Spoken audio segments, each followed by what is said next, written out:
नमस्कार सकलके आमार चैनेले सकलके स्वागत जानाई। आमार आजकेर रेसिपि हलो रुई माछेर चप। घरोया उपकरण दिए आमी किभाबे एई चपटी तैरी करेछि सेटाई आजकेर भिडियोते आमी तोमादेर साथे शेयर करब। तो चलो भिडियोटी शुरू करा जाक। रुई माछेर चप बानानोर जोन्नो आमी एखाने रुई माछेर तीनटे पेटिर जे पिस हय सेई पिस निये नियेछि। पेटिर पिस निलेई भालो हबे, तार कारण काटाटा छाड़ाते आमादेर सुविधा हबे। तो चलो एखन एर मध्ये आमी ऐड करब लवण, अल्प करेई करछि।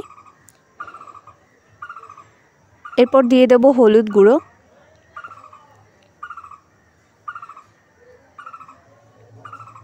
दिए खूब भालोभाबे आमरा माछेर गाये लवण और हलुदटा লাগিয়ে নেব। तो देखो खूब भालोभाबे लवण हलुद मेशानो হয়ে গেছে। আমি এপাশে একটা কড়াইতে অল্প পরিমাণ সরষের তেল গরম করতে দিয়ে দিয়েছি মাছগুলোকে ভাজার জন্য। তো একে একে আমি মাছের পিসগুলো দিয়ে দিলাম। একটু হালকা করেই আমি মাছটা ভেজে নেব। তোমরা চাইলে এখানে সেদ্ধও করে নিতে পারো, যেহেতু ভেজে নিলে না মাছের যে একটা আষ্টে গন্ধ থাকে সেটা থাকবে না। তো এখানে আমি একদমই হালকা করে মাছটা ভেজে নিয়েছি। দেখো একদম কড়া করে ভাজার দরকার নেই, শুধু কাটা থেকে মাছটা ছাড়ানো যাবে এরকমভাবে ভাজলেই হবে। তো এখানে আমি ভেজে তুলে নিয়েছি, মাছটাকে ঠান্ডা করে নিচ্ছি। নিয়ে এবার আমি কাটাটা আর মাছটা আলাদা করে নেব। তো দেখো সমস্ত মাছটা আমি খুব ভালো করে বেছে নিয়েছি যাতে এর মধ্যে কোনো রকম কাটা না থাকে। তো মাছটাকে বেছে আমি সাইডে একটা বড় আলু সেদ্ধ করতে দিয়েছিলাম, আলুটাকেও আমি খুব ভালোভাবে ম্যাশ করে নিয়েছি।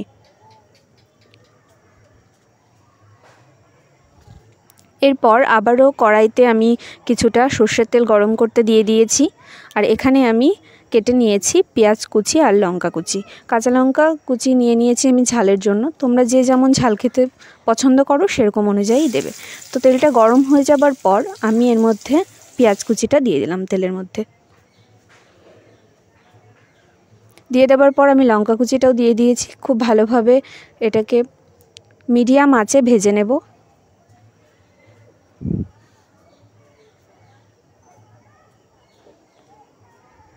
পেঁয়াজটাকে ততক্ষণ ভাজতে হবে যতক্ষণ না একটা হালকা ব্রাউন কালার চলে আসছে।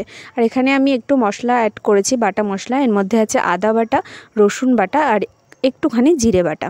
তো সমস্ত মশলা দিয়ে আমি ভালোভাবে মিশিয়ে নিচ্ছি পেঁয়াজের সাথে।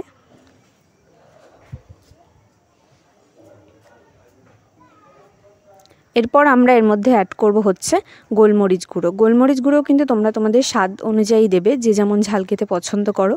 যেহেতু আমি কাঁচা লঙ্কা কুচি দিয়েছি তো গোলমরিচ গুঁড়ো আমি অল্প পরিমাণ দিলাম। এরপর দিয়ে দেব হচ্ছে গরম মশলা গুঁড়ো, দিয়ে খুব ভালোভাবে আমরা মশলাটাকে একটু কষাবো কিছুক্ষণ। যখন দেখবে এরকম তেল ছাড়তে শুরু করে দিয়েছে তখন আমরা যে মাছটা বেছে রেখেছিলাম সে মাছটা দিয়ে দিলাম। মাছটা দিয়ে খুব ভালোভাবে মিশিয়ে নিতে হবে। আরও কিছুক্ষণ আমরা এটাকে ভেজে নেব।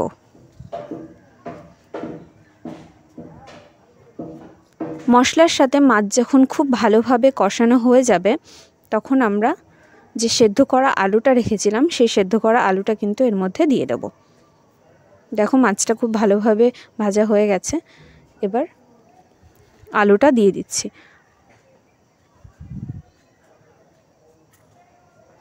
আলুটাকে দিয়ে খুব ভালোভাবে খুন্তির সাহায্যে এরকম পুরো মাছের সাথে আর মশলার সাথে যাতে খুব ভালোভাবে মিশে যায়, তো সেইভাবে আমাদেরকে মেশাতে হবে। এইভাবে দেখো, ঠিক আমি যেভাবে ভিডিওতে দেখিয়েছি।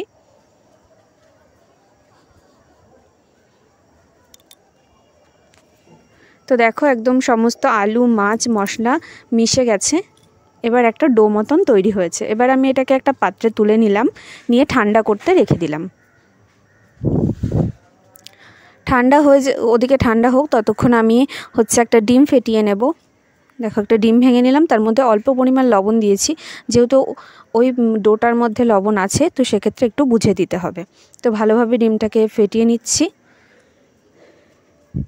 এদিকে হাতে একটু সর্ষের তেল নিয়ে নিলাম, যাতে আমরা যখন ডোর থেকে শেপ তৈরি করব, যে কোনো শেপই তোমরা দিতে পারো, গোল, চারকোনা, ছোট ছোট, যা খুশি, ত্রিকোণা।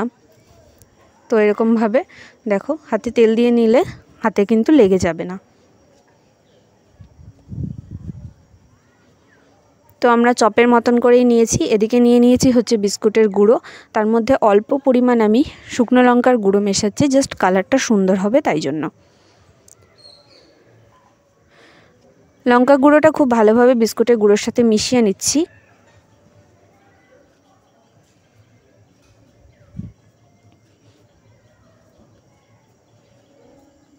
তো এইভাবে সমস্ত চপ এরকমভাবে তৈরি করে নিতে হবে। তারপর একটা করে নিয়ে এই ডিমের ব্যাটারে দিয়ে দেব। ডিমের ব্যাটার থেকে তুলে এরকম বিস্কুটের গুঁড়ো দিয়ে কোট করে নিতে হবে। তোমরা চাইলে ডাবল কোটও করতে পারো। দেখো এরকমভাবে ঠিক চেপে চেপে বিস্কুটের গুঁড়োটা কিন্তু গায়ে মাখাতে হবে।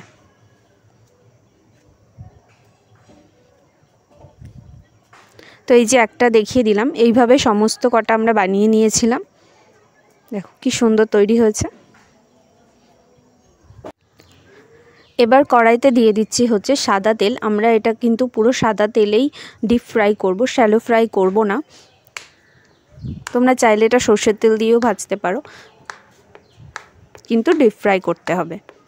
তো তেল দিয়ে দিলাম, তেলটাকে ভালো করে গরম, পুরো একদম ভালোভাবে ফুল হিটে গরম করে নিয়ে তারপর আমরা মিডিয়াম আঁচে দেব। তো এই যে একটা একটা করে দিয়ে দিচ্ছি।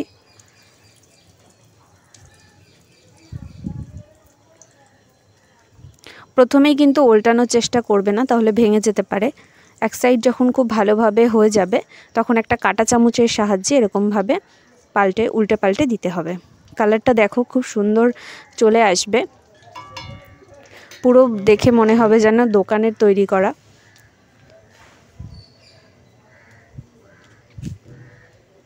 তো ব্যাস এইভাবেই দুই পিঠ খুব ভালোভাবে ভেজে নিয়েছি, নিলেই তৈরি আমাদের রুই মাছের চপ। বাড়িতে অবশ্যই ট্রাই করো আর জানিও কেমন লাগলো। তো তোমরা এটা ডাল ভাতের সাথেও খেতে পারো, শুধু সন্ধ্যে স্ন্যাক্স হিসেবেও খেতে পারো। এখানে যে পেঁয়াজ দিয়ে আমি একটু ডেকোরেশন করার চেষ্টা করেছি। ব্যাস রেডি হয়ে গেছে আমাদের রুই মাছের চপ।